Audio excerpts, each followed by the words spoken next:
Hi, my name is Ariel from the Children of Karma, and today I'd like to discuss the dark side of Venus. Venus will take revenge against those who restrict their pleasures or they misuse them. A Demeter archetype, for example, someone who's unable to receive love, may get the wrath of Venus.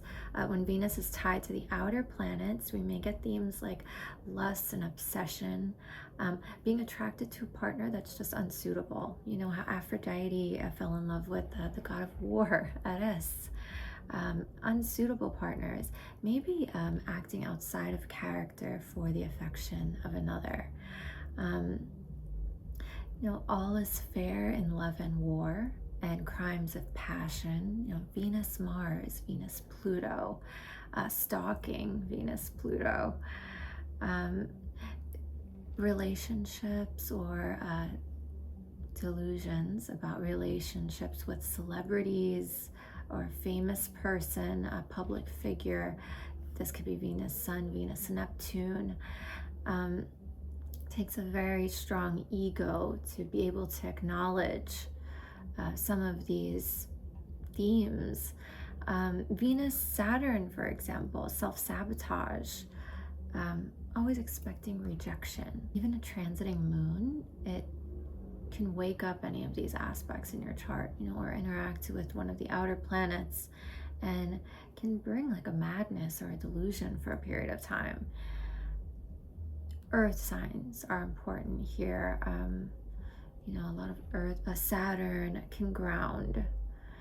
Looking at the higher aspects of that Venus spectrum, the Taurus, which would be self-reliant, stable, self-love, and Libra the balance.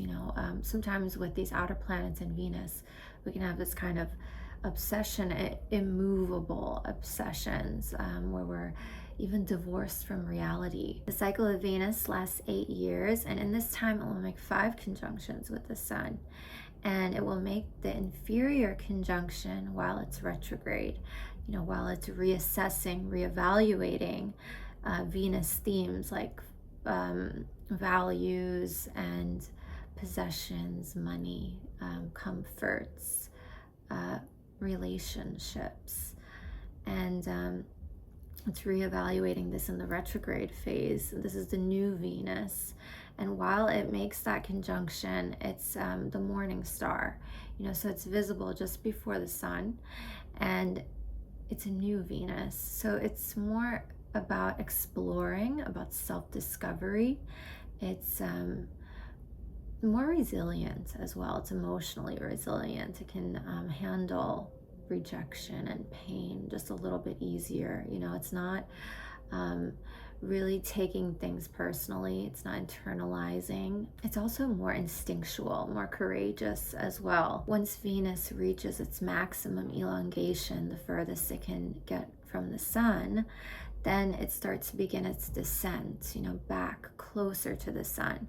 And as the planets get closer to the Sun, within 15 degrees, they get into that combustion area where they're invisible and they can't be seen. So now it's, it was the morning stars being seen before the Sun, and now it's back climbing, going back closer to the Sun. Now reaching its superior conjunction. This is the full Venus. This is when Venus is direct, and it's not reassessing anymore. It's making moves now, and it's not being restricted, this Venus. It's direct, but it's also a full Venus, one that's trying to nurture relationships, one that's magnetic. They are cultivating relationships. They're thinking, they're internalizing, also they're processing deeply. So this means, it's a little harder to get over things around this time when there's a full Venus. And it's interesting, Venus represents our values, society's values, beauty as well, and possessions, money, what society thinks about these things. And it's interesting, the signs that it's in also, it's in the same signs, and it moves back, just moves backwards by a degree every time. and it will return to the same place that it was in 4 years, on the same date nearly, maybe 2 or 3 days different.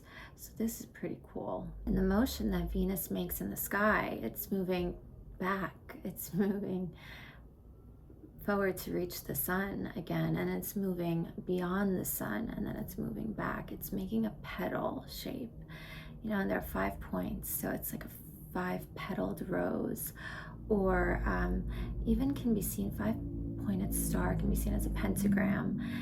Very magical. Venus was always very magical, and rituals even are harmonizing earth with spirit, Venus. Thinking about alchemists, how they blending minerals compacted into stone, worn as rings, jewelry, Venus, as talismans for protection, worn in a devotional way. Venus was always involved in magical principles. I think about love potions, Venus. I think about curses, Saturn, Venus, Saturn, harmonizing with the dark. I think this aspect was always involved in a magical way. Thinking about even the way that you can transform through makeup, transforming through makeup.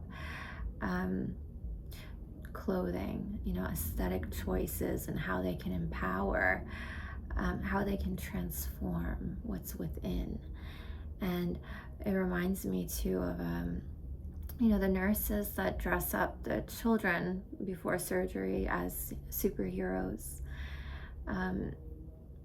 What it does for that child to empower them when they're going through something very traumatic, very scary. It works, it works. Those little aesthetic choices to empower it, just the smile, to smile more. That sometimes it's just something so simple, and I think it gets diminished. Maybe we're expecting it to heal everything, like the medication, like, well, I have heavy duty pain, so I need heavy duty pain medication. But the medication never actually resolves all the pain, right? You always feel something, it's always still there. What it's doing really is reducing the intensity, and by reducing that intensity, it becomes more manageable what you're dealing with. So I think elevating the aesthetics in that way, like how it can help a child before something really scary, just something so little like that. Elevating it in that way. January 6th of 2026, we had a full Venus in the sign of Capricorn, 16 degrees of Capricorn. And so the full Venus, we're looking to cultivate relationships. We're more patient, we're internalizing, processing deeply. And with Capricorn, it's long-term, it's stable, it's reliable partnerships. It was also conjunct Mars too while it was there. So it's Mars, maybe relationships that empower, that move us, that maybe can see us deeply, that maybe can be sexual relationships, sexual partnerships as well. But ones that can empower, or they aggravate. They aggravate, they cause tension. Mars is also exalted in the sign of Capricorn, and I see it more as an anger that's contained, a mature expression of anger, and a mature expression of assertiveness, one that considers their relationships, harmonizing, thinking long-term, strategically, perhaps, about relationships. Ones that have good boundaries with relationships. This is maybe learning about the leakage, energy leakage within our relationships. it's a full Venus, so it's introspective. It's thinking, what qualities do I need in my life long term, in a partner, within my environment? Who's going to help empower me during a difficult period, Venus at 16 degrees Capricorn was also conjunct the fixed star Vega, which is a very mystical, very magical star, and tied to the myth of Orpheus. The Vega is the harp of Orpheus. So he was a poet, he was a musician, he was a prophet, and he tamed wild beasts with his music, with his sound. He's also tied to the myth of Eurydice, who he tries to rescue from the claws of Hades in the Underworld, through his song, through his music. And he managed to get her out. Through his song, he charmed Hades. And so, but, under one condition. They're leaving together, but he has to walk in front of her and he can't turn around. He has to trust that she's there until they get home, and he just couldn't. He turned around and then she disappeared. So representing maybe a lack of faith in the agreement, in the commitment that was made, Capricorn, with Hades, and lack of discipline, perhaps, to fulfill that commitment that was agreed upon.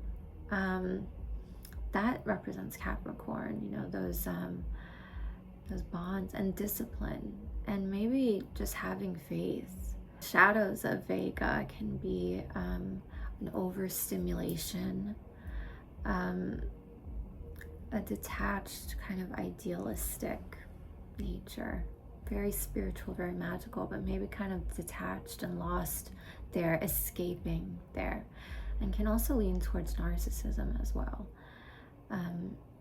And you do see these themes also mimic through the mini grand trine that we're going through, that will be exact in July. The next Venus conjunction that we'll have will be in October 24th of 2026, and this will be the new Venus, so it will be one that is exploring self-discovery.